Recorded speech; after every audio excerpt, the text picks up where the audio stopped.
देखिए बच्चों, कक्षा 10th में बिहार बोर्ड में बायो का एक चैप्टर है नियंत्रण एवं समन्वय। ये आपका अध्याय 6 में आता है। इसमें आपको सबसे पहले पढ़ना है बच्चों, उद्दीपनों की प्रकृति के अनुसार निम्नलिखित प्रकार होते हैं। देखिए सबसे पहला प्रकार होता है प्रकाश अनुवर्तन। सबसे पहला प्रकार होता है प्रकाश अनुवर्तन, जिसको हम लोग इंग्लिश में फोटोट्रोपिज्म भी कहते हैं। दूसरा होता है बच्चों गुरुत्वानुवर्तन, जिसे हम लोग इंग्लिश में जियोट्रोपिज्म भी कहते हैं। तीसरा होता है रासायनिक अनुवर्तन, जिसे हम लोग केमोट्रोपिज्म भी कहते हैं। चौथा है जलानुवर्तन, जिसे हम लोग हाइड्रोट्रोपिज्म भी कहते हैं। आप कहोगे सर आप समझा क्यों नहीं रहे, सिर्फ नाम बोल रहे हो? क्योंकि बस अभी आपको नाम जानना है। इन सब के बारे में अभी इसके जस्ट बाद हम समझाने वाले हैं कि इसका क्या खासियत है, क्या फंक्शनलिटी है, क्या कार्य है, सारे को बताएंगे। इससे कौन से प्रश्न आए हुए हैं, कैसे प्रश्न आ सकते हैं, सारे को मैं बताऊंगा। तो ये आप समझ गए, 4 प्रकार होते हैं, प्रकाश अनुवर्तन, गुरुत्वानुवर्तन, रासायनिक अनुवर्तन, जलानुवर्तन। आपको दिमाग में छाप लेना है कि ये 4 प्रकार है, प्रकाश अनुवर्तन, गुरुत्वानुवर्तन, रासायनिक अनुवर्तन, जलानुवर्तन। आपको दिमाग में बैठा लेना है ना? नहीं बैठता तो आप कॉपी में लिख लीजिए, ठीक। प्रकाश अनुवर्तन, गुरुत्वानुवर्तन, रासायनिक अनुवर्तन और जलानुवर्तन, क्योंकि इनसे क्वेश्चन ऑब्जेक्टिव के बनेंगे और 2025 में पक्का है कि इससे एक ऑब्जेक्टिव आपका आ जाएगा, ठीक। तो इसीलिए आप इसको अच्छे से देख लें। तो अब आते हैं हम लोग पहला प्रकाश अनुवर्तन में। देखिए बच्चों, इसमें जो ऑब्जेक्टिव प्रश्न पूछा गया था 2023 में, इस टॉपिक से प्रश्न पूछा गया था। पूछा था कि प्रकाश की पर्रों की गति है और 4 ऑप्शन दे दिया था, प्रकाश अनुवर्तन, जलानुवर्तन, है ना। इस प्रकार 4 ऑप्शन दे दिए थे, बताए थे कि इनमें से कौन होगा, तो प्रकाश अनुवर्तन होगा। अब हम क्या करते हैं, सबसे पहले इसको अभी रहने देते हैं, अभी ये दोनों को हम समझाएंगे, तीसरा आप खुद बता दोगे। देखो इसमें क्या होता है प्रकाश अनुवर्तन में, इसमें पौधे के अंग प्रकाश की ओर गति करते हैं, है ना। इसमें पौधे के अंग किसकी ओर गति करते हैं, प्रकाश की ओर। मान लीजिए यहाँ पे कोई पौधा है ना, यहाँ पे सूर्य है, तो सूर्य जिधर रहेगा वो उधर ही गति करेगा, है ना। वो उधर ही क्या करेगा, गति करेगा। तो प्रकाश अनुवर्तन में क्या होते हैं, इसमें पौधे के अंग, पौधे के जो अंग हैं वो प्रकाश की ओर गति करते हैं। पौधे के अंग किधर गति करते हैं, प्रकाश की ओर गति करते हैं, ठीक है बच्चों। आपको ये लिखने की जरूरत नहीं है, बस आपको ये चीज समझनी है ताकि आपसे ऑब्जेक्टिव सॉल्व हो पाए, ठीक है। सेकंड है, इस प्रकार की गति तने की शीर्ष, इस प्रकार की गति या तो तने की शीर्ष में दिखेगा, है ना, जहां से आपका डाली शुरू होता है वही को कहते हैं तने की शीर्ष। ये इस प्रकार की गति तने की शीर्ष का भाग या पत्तियों में स्पष्ट दिखाई देती है। या कहां पे दिखाई देगी आपको, पत्तियों में। तो 2 जगह आपको दिखाई देगा, पहला कहां, तने का शीर्ष में, ऊपरी भाग में, या नहीं तो पत्तियों में दिखाई देगी, ठीक है। कोई दिक्कत है? तो ये जो प्रकाशानुवर्तन है, दरअसल इसमें क्या होता है, ये जो पौधे की जो पत्तियां हैं या डाली हैं वो प्रकाश की ओर गति करते हैं, ठीक। अब पहला क्वेश्चन जो 2023 में इस टॉपिक से पूछा गया, देखें प्रकाश की पर्रों की गति है, मतलब पौधा जो गति करता है प्रकाश की ओर, बताइए किसके कारण करता है, तो करता है किसके कारण है, प्रकाश अनुवर्तन। तो इसका करेक्ट आंसर हो जाएगा बच्चों प्रकाश अनुवर्तन, है ना। प्रकाश अनुवर्तन में मात्र ये क्वेश्चन पूछा गया है। अगर इससे अगर क्वेश्चन बनेंगे भी तो यही पूछेंगे, और नहीं बना तो ये दोनों में से ही पूछेंगे। इसके अलावा इस टॉपिक से और कोई भी क्वेश्चन नहीं पूछेंगे, इससे बाहर पूछ ही नहीं सकते हैं, क्योंकि 10th क्लास में इससे बाहर और कोई भी क्वेश्चन नहीं बनते, ठीक है बच्चों। तो ये बात आप समझ गए।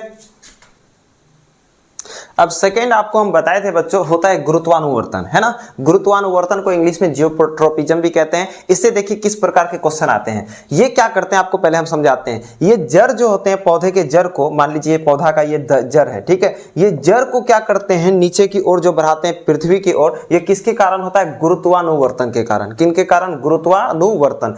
तो ये जड़ का अधोगामी वृद्धि है। तो जड़ के जो भाग बढ़ते हैं ये किसके कारण बढ़ते हैं, गुरुत्वानुवर्तन के कारण। जड़ का अधोगामी वृद्धि किनके कारण होता है, गुरुत्वानुवर्तन के कारण। जड़ आ गया, वृद्धि आ गया, किसके कारण, गुरुत्वानुवर्तन के कारण। कब पूछा गया था, 2018 में। देख रहे हैं, अगर पूछा भी जाएगा तो सेम क्वेश्चन, या नहीं तो ये वाला क्वेश्चन, और वो भी नहीं पूछा जाएगा तो ये क्वेश्चन। ये तीनों में से कोई भी आपका आउट ऑफ नहीं आने वाला, तीनों वेरी वेरी इंपॉर्टेंट है। अब देखें एक बार 2023 में इसको देखिए कैसे पूछा है। लिखा है जड़ की वृद्धि किसके कारण होता है, तो गुरुत्वानुवर्तन के कारण होता है। किनके कारण होता है, गुरुत्वानुवर्तन के कारण। जड़ की वृद्धि किनके कारण होता है, गुरुत्वानुवर्तन के कारण होता है बच्चों, ठीक है। उसके बाद आपको इसका तीसरा जो इंपॉर्टेंट पॉइंट है वो बताते हैं।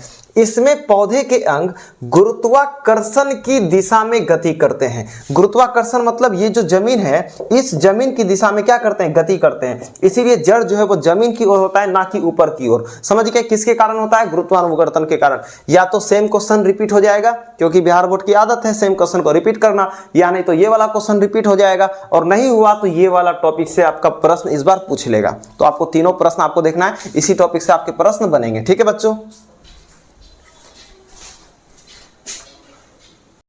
जो तीसरा आपको पढ़ना है वो है रासायनिक अनुवर्तन, जिसको हम लोग इंग्लिश में केमोट्रोपिज्म भी कहते हैं। ठीक है, इसमें आपको बस दो चीज याद रखना है। पहला है यह गति रासायनिक उद्दीपनों के द्वारा होता है। इनमें जो गति होती है वो रासायनिक उद्दीपन मतलब केमिकल्स की वजह से होते हैं, रासायनिक तत्वों की वजह से होते हैं।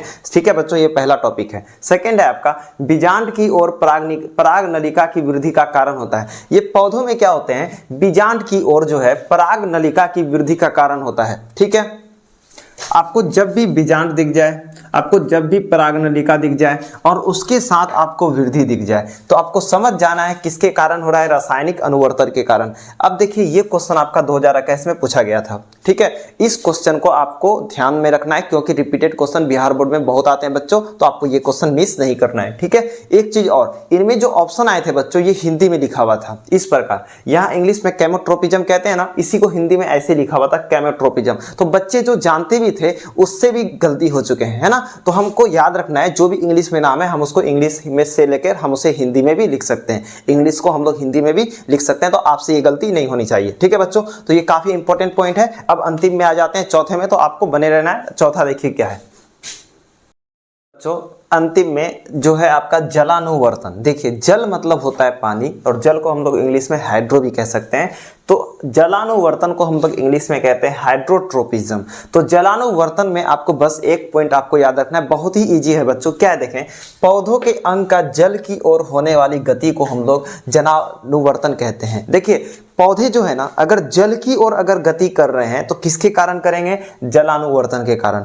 पौधे के अंग जैसे उसका डेली हो गया, है ना, जड़ हो गया, पत्ती हो गया, एक्सेट्रा कुछ भी, अगर वो जल की ओर गति कर रहे हैं तो किनके कारण, जलानुवर्तन के कारण। किनके कारण, जलानुवर्तन के कारण, है ना। इस टॉपिक से अभी तक एक भी प्रश्न आपके ऑब्जेक्टिव में नहीं आया, क्योंकि देखिए लघु उत्तरीय या दीर्घ उत्तरीय में प्रश्न तो वैसे भी नहीं आते हैं, लेकिन अभी तक इसमें से ऑब्जेक्टिव प्रश्न नहीं आए हैं। तो इस बार आने की संभावना पूरा है, क्योंकि इनके जो तीनों भाग है तीनों से प्रश्न आ चुके हैं, लेकिन इस भाग से प्रश्न नहीं आए। तो इस टॉपिक को आपको तो देखना है। और वैसे भी तो बहुत इजी है कि पौधों के अंग अगर जल की ओर गति कर रहा है तो जलानुवर्तन, पौधे के अंग किसकी ओर गति कर रहा है, जल की ओर, पानी की ओर, तो जलानुवर्तन। ऑप्शन में या तो जलानुवर्तन लिखा जाए या तो हाइड्रोट्रोपिज्म आ जाए, तो आपको इसमें टिक लगा देना है बच्चों।